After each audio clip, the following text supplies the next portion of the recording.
Hey YouTube, welcome back to my channel. Welcome to Dennis's Garage. I'm wanting to do a quick follow-up on the power inverter install I did on my RV camper. I installed two 100 amp batteries on a power inverter, as you can see in my previous videos. And I want to follow up and let you know that I was able to go out and do 4-night stay in my camper and another couple of 2-night stays. And I found that with 200 amp hours, I can easily do 2 nights without recharging the batteries. I could stretch it to 3 if I was careful, but I didn't want to run my batteries down to 10%. So I did run them down to about 30%. And I just thought, well, I want to go ahead and add another battery. So I'll have 300 amp hours, and that's what I'm working on today. The install worked very well. It serves the purpose. I'm just doing an enhancement because the batteries were on sale for $300, which is still expensive, but I'm adding another one anyway. So let's get started on this install, and I'll show you what I'm going to do to put this third battery in, and where I'm going to put it, and so forth. So let's get started. Okay, so first things first, here's the red wire. I'm getting ready to solder it on together. I want to show you what I'm doing to hook the ends to this cable. I did buy this cable off of Amazon, and there's a link in the description. This is not solid copper. It has a tin to it, or it's aluminum with copper coating. But you can see here that on the stripped one, here's the black. You can see that it is copper coated very well, and I didn't have any problems at all with this copper, this particular cabling. Now it is overseas cable. It was only 65 bucks for 10 feet of each of the red and the black. So you get what you pay for. If you want solid copper, you're going to pay more. I did get the ends off of Amazon, and so what I did was, I stripped back the cable here, and I put the ends on. I slip them on there, and then I'd use some crimpers just to crimp that down. Just some cheap hand crimpers I got. So here's the crimpers I used. Just hand crimpers, but I put them down on the ground on the floor. So once I wrap it around this lug, I can put all my weight and crimp that down. This is what I had in the garage. I didn't want to go out and buy special crimpers for this job. So it's probably better to get special crimpers. You probably get a better connection, but I found that this works fine. I crimp it down good and solid here, and the next thing I'm going to do is I'm going to solder that. So I'll show you how I'm going to solder it. Let's get started on the soldering. I'm using solder that has flux built into it already. It's in the middle of it. The flux is ready to go, so it's really good solder. And all you do is you start heating up this lug. I've got this torch, got some propane on it, and you just start heating up this lug real good. Kind of heat it around. I always start at the bottom because I don't want to melt the insulation up top. I don't want the heat to go all the way up and get to that insulation. So with this torch though, it gets hot pretty quick, and you can see that insulation is starting to smoke. So I'm just going to take and put this solder right up next to it, and it's already started melting in. So all I got to do is just put that up against that wiring there. Just put it right on the wire and just kind of push it down onto the lug, and it'll start filling that lug up with solder. You don't want to get it too hot because you don't want to melt your insulation, but you want that solder to get down in there. Now if it does weep down on the sides, that's okay. You can always heat that up or use a file to file it down so it's not sticking out on you. It'll fill right in that wire, and it'll fill into that lug with it hanging upside down like this. And once that gets cooled down, let me tell you, it's a good enough connection. I know a lot of folks will say, no, you don't want to do it like that. Got it a little hot there. It's all right. All right. Just I'm just going to fill that lug up with solder, and I'm also going to make sure it goes down into the wire itself, you know. So that lug is full at this point. It's full of solder. That's good. It's good to go. And I can see the solder has gone down into that lug. So I'm going to call that one done. All right, let's get started on this black one. Usually after you do a couple of these, and you get better each time, kind of get the feel of it. You just got to be real careful not to get it too hot, because if you get it too hot, then you'll start melting your insulation that's on your cable here. So just kind of go around it, and once it gets hot enough, that solder will just start going right on down in there.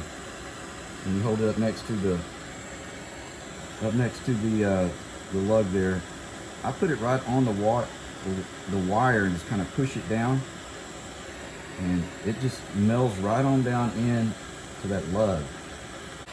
As long as you use good solder that has a good flux in it, it'll work just fine.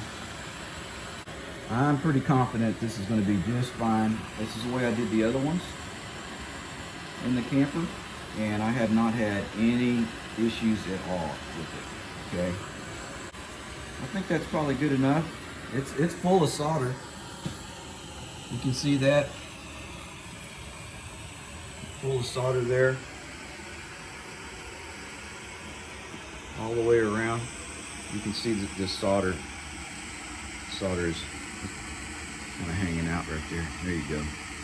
I'm going to let that cool, and I'll be back and show you after it's completed how I put the insulation on there. All right, I'm back.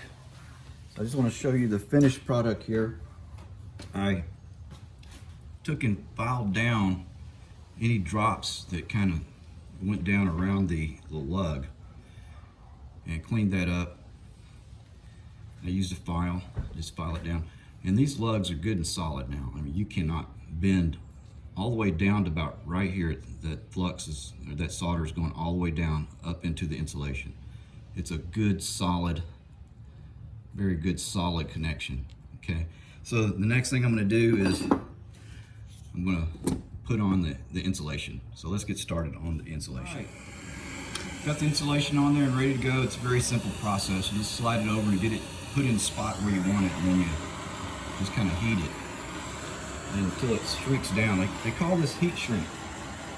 And you just put the heat to it until you see it clamp down around your wire. Make sure you get it heated all the way around, and you don't want to put too much heat on it, because then you'll melt it too much, burn it, and you don't want that to happen.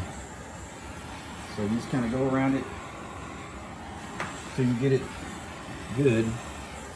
See, I got a little too much there, but that'll be all right. Took it off. All right, that's pretty good.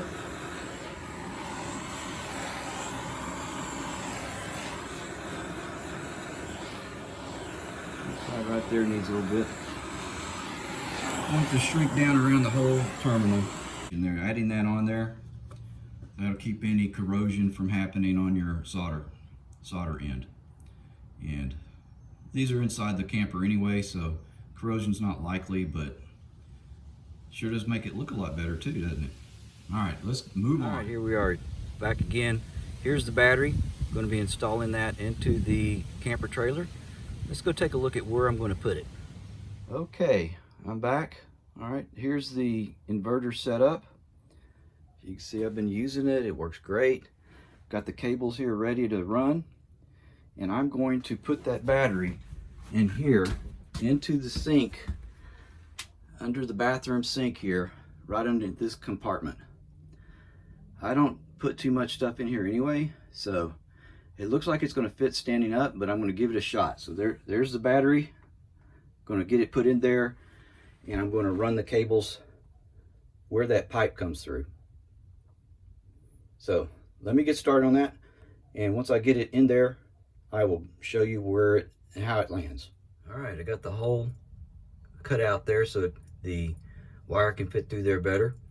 And I've already measured the length, so next is to go and cut it to length and solder on the other two ends, and then we'll install the battery.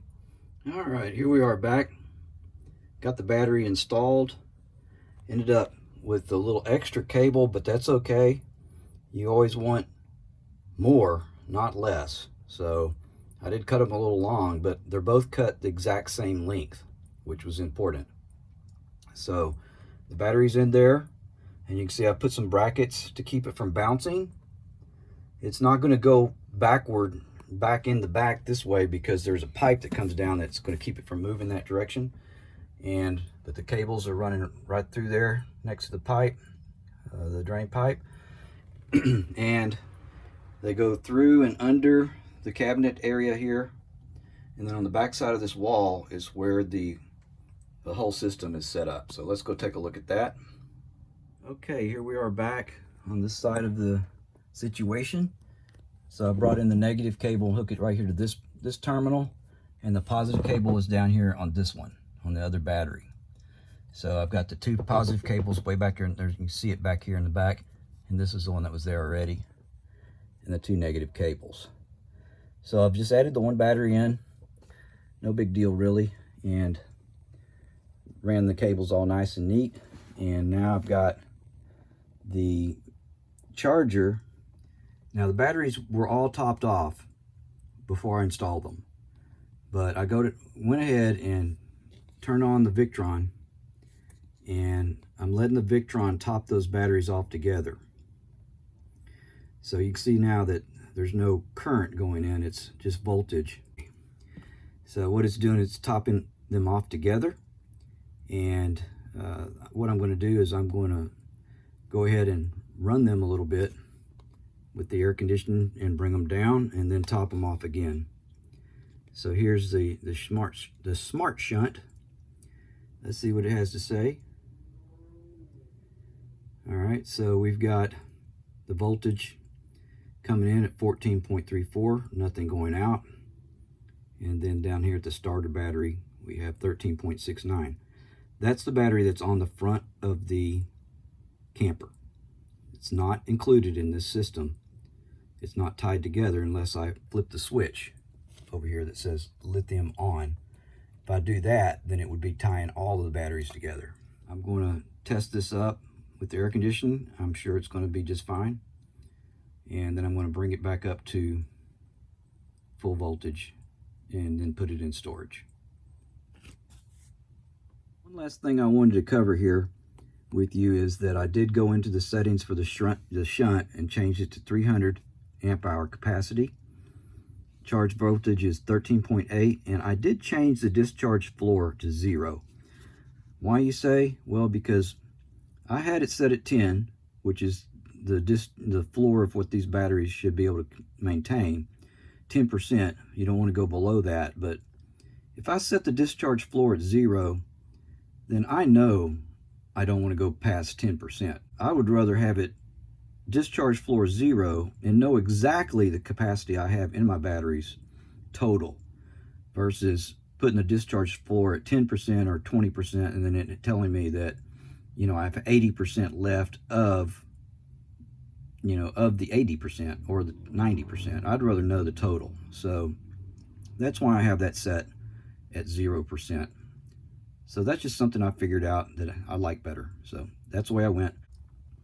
So I just want to follow up with that on the settings on this Victron shunt. All right, let's turn on the AC, see what happens. There it comes. It's coming right on up. All right. Go down and check it out here.